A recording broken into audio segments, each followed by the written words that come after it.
శాసనసభాపక్ష సమావేశం జరగనుంది. సీఎం రేవంత్ రెడ్డి అధ్యక్షతన జరిగే సమావేశానికి పార్టీ రాజ్యసభ అభ్యర్థి అధికార ప్రతినిధి అభిషేక్ మను సింఘ్వి హాజరు కానున్నారు. ఈ సందర్భంగా ఆయన పార్టీ ఎమ్మెల్యేలకు సీఎం పరిచయం చేరున్నారు. రుణమాఫీ హామీని అమలు చేసినందున వరంగల్లో ఈ నెల 20న కృతజ్ఞత సభను ఏర్పాటు చేయాలని, దీనికి పార్టీ అగ్రనేత రాహుల్ గాంధీని ఆహ్వానించాలని కాంగ్రెస్ యోచిస్తోంది. అదే రోజు రాజీవ్ గాంధీ జయంతి కూడా కావడంతో సచివాలయం ఎదుట ఆయన విగ్రహాన్ని ఏర్పాటు చేయనున్నారు. ఆ కార్యక్రమానికి పార్టీ అగ్ర నాయకురాలు సోనియా గాంధీని కూడా ఆహ్వానించబోతున్నట్లు సమాచారం.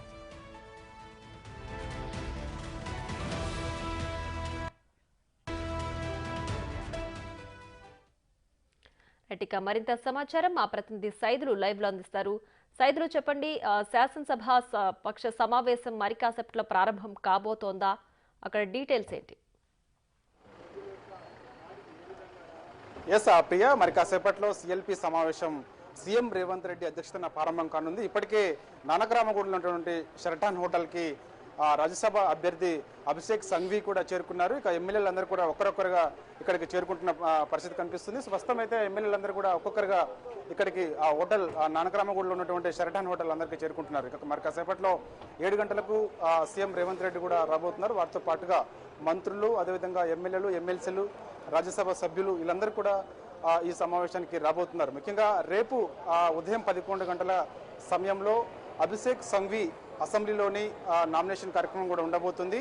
సో దానికంటే ముందు అంటే ఇప్పుడు అభిషేక్ సంఘ్విని పరిచయ కార్యక్రమం చేయబోతున్నారు సీఎం రేవంత్ రెడ్డి. సో తెలుసు మనకి తెలంగాణ కోటలోని రాజ్యసభ అభ్యర్థిగా కేకే రాజీనామా చేయడంతో ఉప ఎన్నిక అనివార్యమైంది. సో వచ్చే నెల 3వ తారీఖున రాజ్యసభ ఎన్నిక జరగనున్న నేపథ్యంలో రేపు నామినేషన్ కార్యక్రమం ఉంటుంది. అయితే హైకమాండ్ ఏఐసిసి నిర్ణయం మేరకు పశ్చిమ బెంగాల్ రాష్ట్రానికి చెందినటువంటి అభిషేక్ సంఘ్విని తెలంగాణ కోటా నుంచి రాజ్యసభ అభ్యర్థిగా నియమించిన సంగతి అందరికీ తెలిసింది. సో ఇక పరిచయ కార్యక్రమం మరి కాసేపట్లో ఉండబోతుంది. దాంతో పాటుగా సిఎల్పి సమావేశంలో కొన్ని కీలకమైన అంశాలు కూడా ప్రస్తావనకు వచ్చే అవకాశం కనిపిస్తుంది. ముఖ్యంగా ఎమ్మెల్యేలందరూ కూడా ఈ సమావేశానికి హాజరవుతున్నారు కాబట్టి ఎప్పటికప్పుడు ఆయా నియోజకవర్గంలో ఉన్నటువంటి ఫీడ్బ్యాక్ అంతటిని కూడా తీసుకోబోతున్నారు. ప్రస్తుతం మనతో శరణ్ కౌశిక్ యాదవ్ ఉన్నారు. ఆ శరణ్ కౌశిక్ యాదవ్ కూడా తెలుసుకుందాం. సార్, ముఖ్యంగా ఈ సిఎల్పి సమావేశం ఎన్ని గంటలకి ప్రారంభం కాబోతుంది? ఏ అంశాల మీద ప్రస్తావనకు వచ్చే అవకాశం?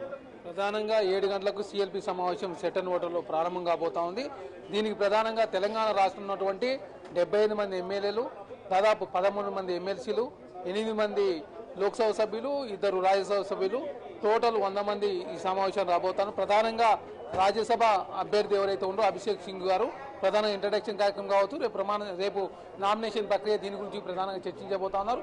అదే కాకుండా తెలంగాణ రాష్ట్రంలో అంటే దిశానిర్దేశం అంటే భవిష్యత్తులో ఇంకా ఏం చేయాలా, అదే కాకుండా తెలంగాణ రాష్ట్రంలో మొదటిసారిగా అభిషేక్ సింగ్ గారు వస్తున్నారు. గతంలో కూడా తెలంగాణ రాష్ట్రంలో వారు చాలా కేసుల విషయంలో ఆర్గ్యుమెంట్ చేసింది కాబట్టి కొన్ని కేసులు సుప్రీంకోర్టులో కూడా పెండింగ్ ఉన్నాయి. కాబట్టి ఆ దిశగా తెలంగాణ రాష్ట్రంలో ఈ అన్నిటి మీద కూడా వారు చర్చించబోతా ఉన్నారు. కాబట్టి ప్రధానంగా దీనికి ఎమ్మెల్సీలు, ఎంపీలు, లోక్సభ సభ్యులు, రాజ్యసభ సభ్యులు, అదేవిధంగా పార్టీ ముఖ్య నాయకులు రాబోతారు. ఎన్ని గంటలకు సీఎం రేవంత్ రెడ్డి ఇక్కడికి రాబోతున్నారు? ముఖ్యంగా అభిషేక్ సంఘ్వికి పరిచయ కార్యక్రమం ఉంటుందా? దాంతో అది లేకుంటే మిగతా అంటే నియోజకవర్గాలకు సంబంధించిన సమస్యలపైన కూడా కొంత ఇక్కడికి ప్రస్తావనకు వచ్చే అవకాశం కనిపిస్తుందా? రైతు రుణమాఫీకి సంబంధించిన ఇలాంటి అంశాలని ప్రస్తావనకు వచ్చే అవకాశం ఉందా?